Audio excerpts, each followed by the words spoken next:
Gas के बढ़े दाम जनता का तेल निकाल रहे हैं और दिखाएंगे क्या है गन्ना किसानों की मायूसी का कारण और क्यों है वो परेशान। साथ ही तपोवन में 90 दिन रेस्क्यू ऑपरेशन में क्या दिक्कत आई है और देखिए सीनियर सिटीजन्स का जज्बा कार रैली में ले रहे हैं हिस्सा। बने रहिए हमारे साथ।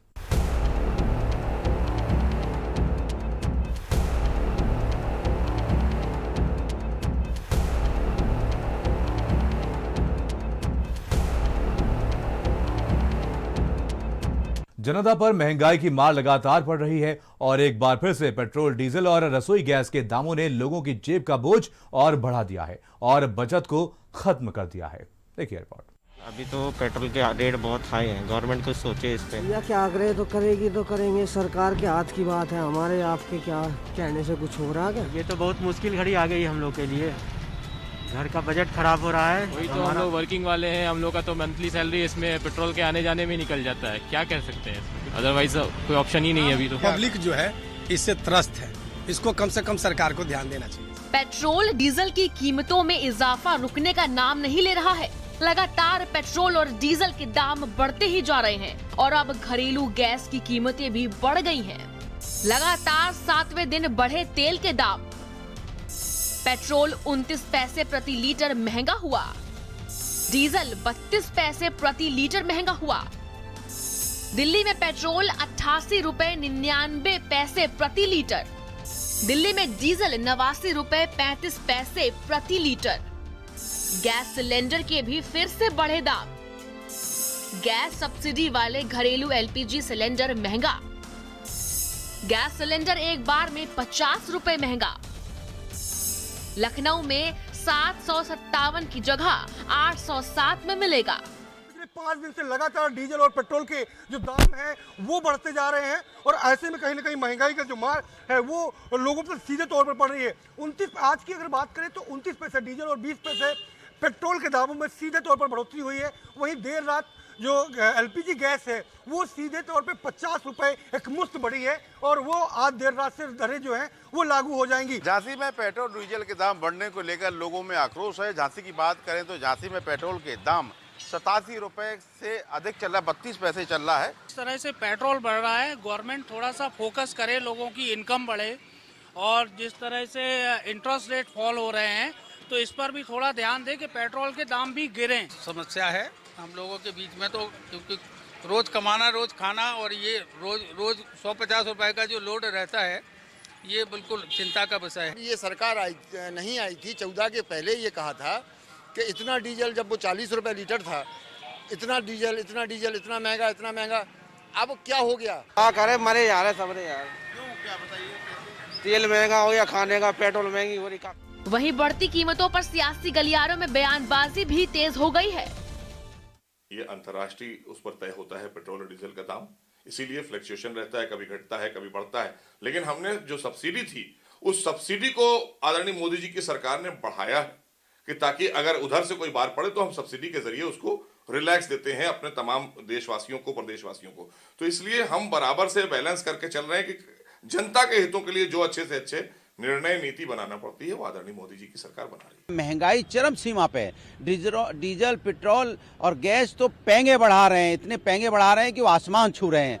अब कहाँ हैं राजनाथ सिंह जी, अब कहाँ है स्मृति ईरानी जी, अब कहाँ हैं भारतीय जनता पार्टी के बड़े बड़े नेता जो रोडों पे सिलेंडर लेके चलते थे, कहाँ चले गए वो सब? अब तो दिखाई नहीं दे रहे।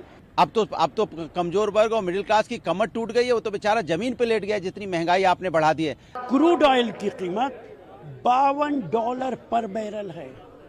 एक बैरल में 156 लीटर होते हैं। अगर कैलकुलेट करेंगे तो 1 लीटर डीजल पेट्रोल हम 25 रुपए में खरीदते हैं। अगर आप 25 रुपए पे 100% टैक्स लगा दें तब भी 50 रुपए का होता है।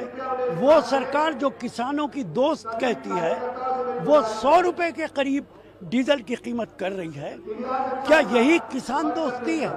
यही आम आदमी दोस्ती है? पेट्रोल डीजल की कीमतें जनता की जेब पर भारी पड़ रही हैं और गैस की कीमत बढ़ने से जनता की मुसीबत और भी बढ़ गई है। ऐसे में लोगों का बजट भी बिगड़ गया है। ब्यूरो रिपोर्ट, भारत समाचार।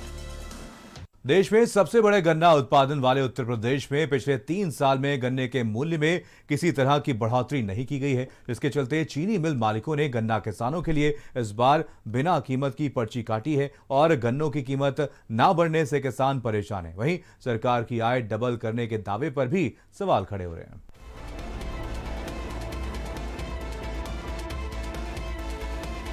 उत्तर प्रदेश में 2022 के विधानसभा चुनाव में अब 1 साल से कम का समय बाकी रह गया है।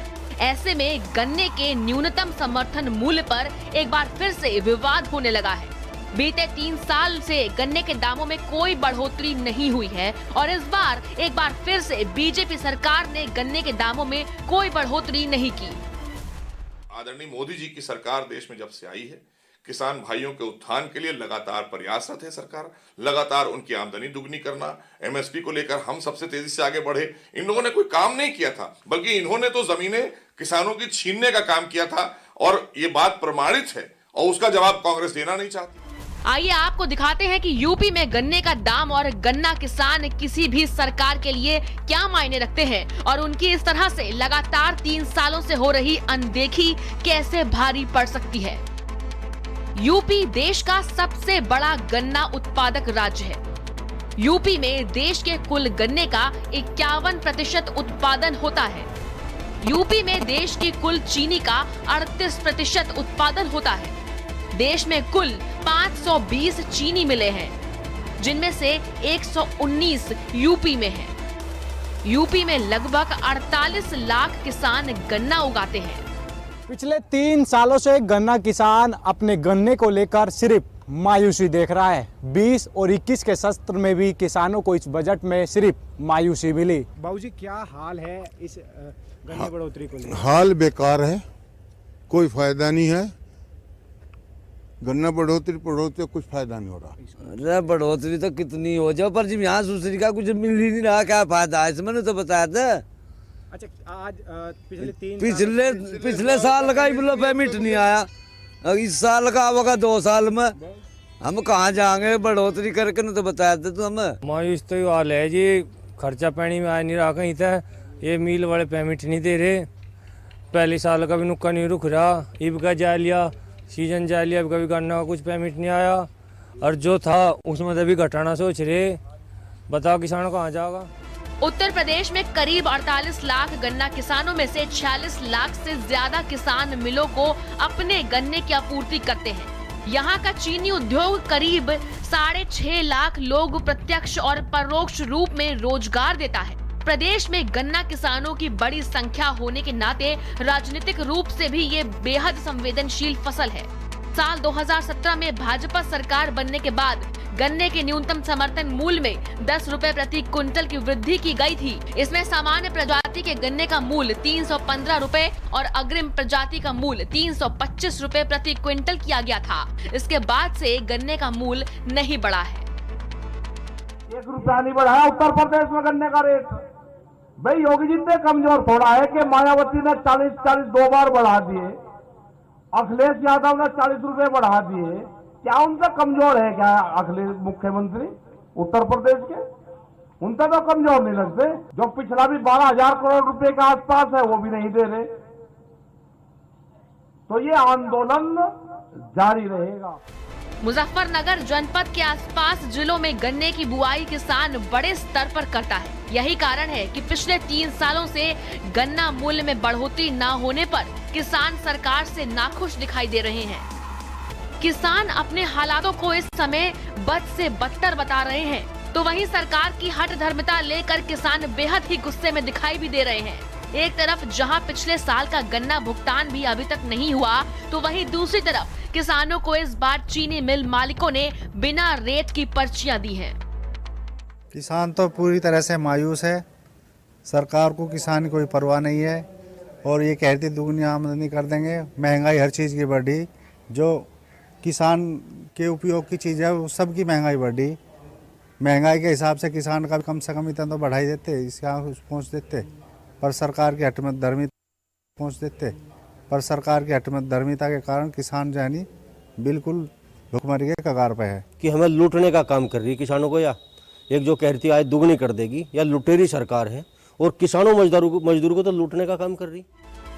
एक तरफ सरकार किसानों की आय दोगुनी करने का दावा करती है तो वहीं दूसरी तरफ सरकार लगातार 3 सालों से गन्ने के समर्थन मूल्य में कोई इजाफा नहीं कर रही है। खाद, पानी, बिजली का बिल और डीजल से लेकर हर एक जरूरी चीजों के दामों में पिछले 3 सालों में 10 से 15% की वृद्धि हुई है, लेकिन नहीं बढ़े हैं तो सिर्फ गन्ना किसानों के दाम।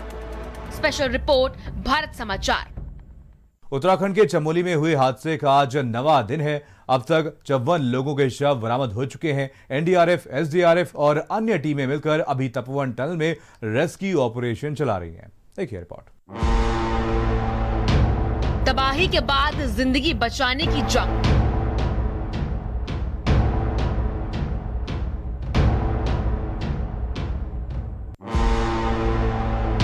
कब खत्म होगा मुसीबत का मलबा?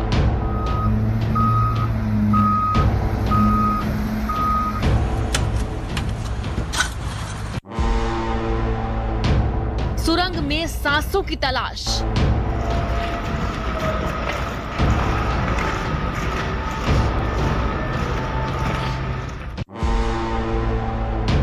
तपोवन में लगातार रेस्क्यू जारी।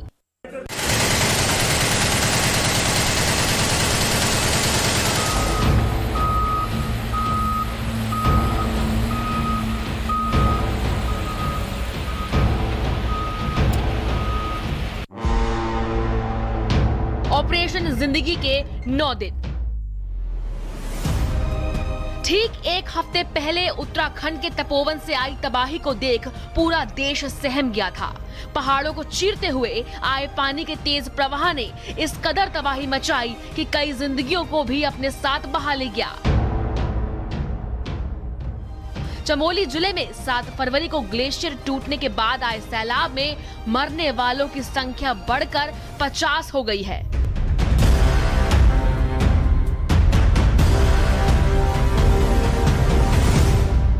सोमवार को 11 शव तपोवन की टनल से निकले, जबकि एक शव रैणी गांव से मिला है। अब भी करीब 160 लोग लापता बताए जा रहे हैं। दोनों गांव में हमारा सर्च ऑपरेशन जारी है और उसमें तपोवन टनल से आज 3 बॉडीज और मिले हैं, तो कुल वहां से 8 हो गई। और रैनी से अभी तक कल शाम तक 7 रिकवर हुई थी, आज कोई नई रिकवरी नहीं है। इस प्रकार इस पूरी आपदा में जो डेड बॉडीज रिकवर्ड हैं अभी तक की वो 53 हो गई और उनमें से शिनाख्त यानी आइडेंटिफाइड जो है जिनकी पहचान हुई वो 27 हुई है। और अभी हम जो तपोवन वाला डैम था एनटीपीसी का, उसके डाउन स्ट्रीम में हम उसका पानी को डाइवर्ट किया तो उसको सुखा रहे हैं, जिससे हम वहाँ पे भी ये एक्सकेवेशन डिगिंग ऑपरेशन कर सकें। यहाँ का हमारा टनल में भी काम चल रहा है लगातार और हमारा ये जो बैराज वाला साइट है वहाँ पे भी काफ़ी मशीन्स लगी हुई हैं और वहाँ पे अप्रोच ऑलमोस्ट बन ही गया है। और उसके बाद जहाँ एक प्लेटफॉर्म बनाकर वहाँ पे स्लश की जो स्लश पंप है वो भी इंस्टॉल किया जाएगा, जिससे वो स्लश को खींच सके और वहाँ पे हो सकता है कुछ बॉडीज़ रिकवर हो सके। और इसके साथ साथ दूसरे साइड में भी बैराज से लगातार काम चल रहा है, जिससे हम जल्दी वो अप्रोच पे पहुँच जाएँ और दूसरी तरफ से भी हमारा स्लश पंप का काम शुरू हो सके। और इसके अतिरिक्त रैनी वाली साइड पे वहाँ पे भी लगातार काम हो रहा है। वहाँ से 7 बॉडीज़ रिकवर भी हो चुकी कल अकेले में, और यहाँ से कल 9 बॉडीज़ रिकवर हुई है। कल 6 हुई हैं और आज सुबह 9 हुई, आज सुबह 3 हुई है। कुल 9 बॉडीज़ टनल से अभी तक रिकवर हो चुकी। तपोवन में भले ही नदी का रौद्र रूप अब शांत पड़ गया है, लेकिन कुदरत की तबाही के निशान हर जगह नजर आ रहे हैं। विनाश और बर्बादी के हालातों के बीच 8वें दिन भी जिंदगियों को बचाने की जद्दोजहद लगातार जारी है।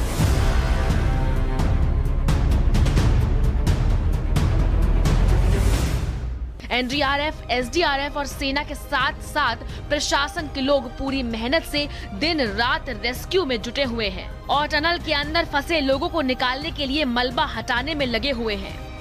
अभी राइट नाउ 135 मीटर हमने क्लियर जा चुके हैं और 155 मीटर तक हम आधा क्लियर कर चुके हैं, क्योंकि वो स्लैंट हो जाता है ना, आपको समझ में आ रहा होगा। तो नीचे से पानी आना शुरू हो गया, प्लस हमारा जैसे डेड बॉडी मिलना शुरू हुआ ना, ये थोड़ा सा ह्यूमन इमोशन होता है कि हमने ऑपरेटर को भी बोला, वो भी सावधान है कि बॉडी को ठीक से रिकवर करके लाने का। जोर तो से चलाएंगे तो कट पिट हो सकता है, इसलिए थोड़ा सा हमारा स्लो डाउन है, but we are going as fast as possible. हादसे के एक हफ्ते बाद भी टनल और उसके आसपास मलबा बहुत ज्यादा भरा हुआ है। इसके चलते रेस्क्यू टीमों को मलबा हटाने के लिए कोशिश करनी पड़ रही है। जेसीबी मशीन लगाकर ज्यादा से ज्यादा मलबे को हटाया जा रहा है। रेस्क्यू टीमें जितना मलबा निकालती हैं, उतना ही मलबा पानी की वजह से टनल में और बढ़ जाता है, जिससे रेस्क्यू करने में मुश्किलें और बढ़ती जा रही हैं। देखिए, जो बैराज के राइट साइड में जिसको ये टैंक कहते हैं, एनटीपीसी अपनी भाषा में उसको टैंक कहता है, वो पूरा हार्ड सरफेस है और उससे कुछ चैनल बन के फिर छोटी छोटी 4 सुरंग जो अंदर गई है जिस एडिट टनल के हम कर रहे हैं, तो संभावना ये है कि वहाँ पे अभी बहुत ज़्यादा गाद है, स्लश है वहाँ पे। तो ये संभावना ये है, एक छोटा सा वीडियो भी हमने देखा था कि उसमें कुछ 10-15 लोग वहाँ पर गिर रहे हैं। तो संभावना ये है कि वहाँ पर हमारे जो है कुछ लोग हो सकते हैं। तो तपोवन में स्थितियों के समान होने में काफी समय लगने वाला है और ये कब तक होगा कुछ कहा नहीं जा सकता। लेकिन एक बात तो इस हादसे से साफ हो गई है कि इंसानों को बहुत ज्यादा इंफ्रास्ट्रक्चर और डेवलपमेंट के चक्कर में कहीं हम अपनों के लिए मुसीबतें और न बढ़ा लें, क्योंकि ज्यादा विकास की चाह में पहाड़ों पर हुए इन निर्माणों ने इंसानों के लिए मुसीबत और ज्यादा बढ़ा दी है। और चमोली में हुए इस हादसे के निशान बार बार हमें यही याद दिलाते रहेंगे। स्पेशल रिपोर्ट, भारत समाचार। और वहीं साल 2020 लेह लद्दाख के दुर्गम रास्तों से लेकर के गुजरी ड्राइव Sub-01 कार रैली ने हौसलों और हिम्मत की इबारत को लिखा था। एक बार फिर शुरू हुआ है रोमांच का ये सफर और देश की राजधानी दिल्ली से शुरू हुई drive Sub-02 car rally Uttarakhand के उन हसीन वादियों में पहुंचेगी। ड्राइव Sub-02 की खासियत यह है कि इसमें ज्यादातर सदस्य यहां पर 50+ हैं और उनमें भी सीनियर सिटीजन लेडीज कार को ड्राइव कर रही हैं।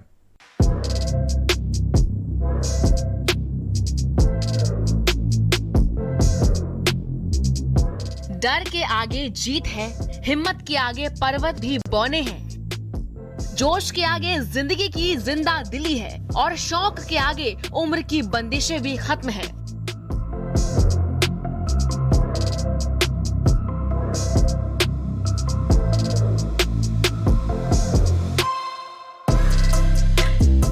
ड्राइव Sub-02 कार रैली में शामिल सीनियर सिटीजन को देखकर तो कम से कम यही कहा जा सकता है कि कार रैली में शामिल 50+ इन सदस्यों के साथ युवा जोश का समागम इनके जुनून को और ज्यादा बढ़ा देता है।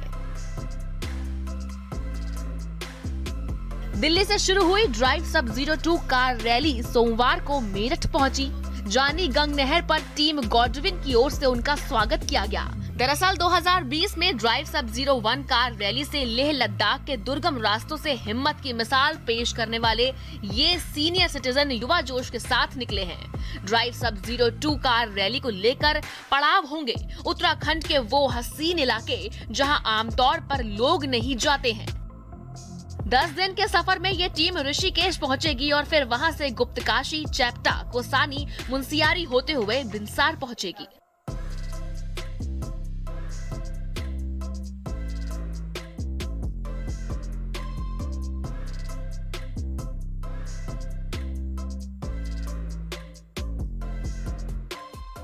अभी तो हमारे ग्रुप में 18 एक लोग हैं। एक्चुअली ज़्यादा थे, लेकिन कुछ लोग कोविड पॉजिटिव टेस्ट हो गए और वो आ नहीं पाए। लेकिन 4 एक गाड़ियाँ जो हैं वो आज आ नहीं पाए। कोशिश ये है कि इस बार उत्तराखंड देखा जाए। पिछले साल हमने लद्दाख किया था, यही ड्राइव Sub-02 लद्दाख में हुई थी। इस बार हम उत्तराखंड टूरिज्म को मिले, उनसे बात करी, उन्होंने पार्टनर किया।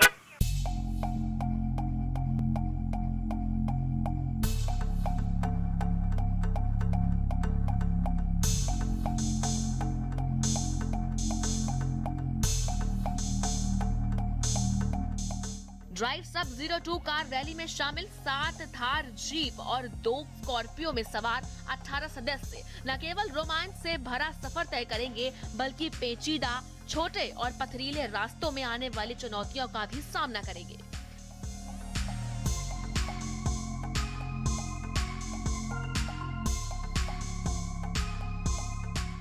कार रैली को लेकर उत्साहित सीनियर सिटीजन में जोश, जज्बा और जुनून किसी युवा से कम नहीं है। खास तौर से ड्राइव सब 02 में शामिल और कार को ड्राइव कर रही सीनियर सिटीजन लेडीज के अंदर इस एडवेंचर ट्रिप को लेकर अलग ही उत्साह नजर आ रहा है।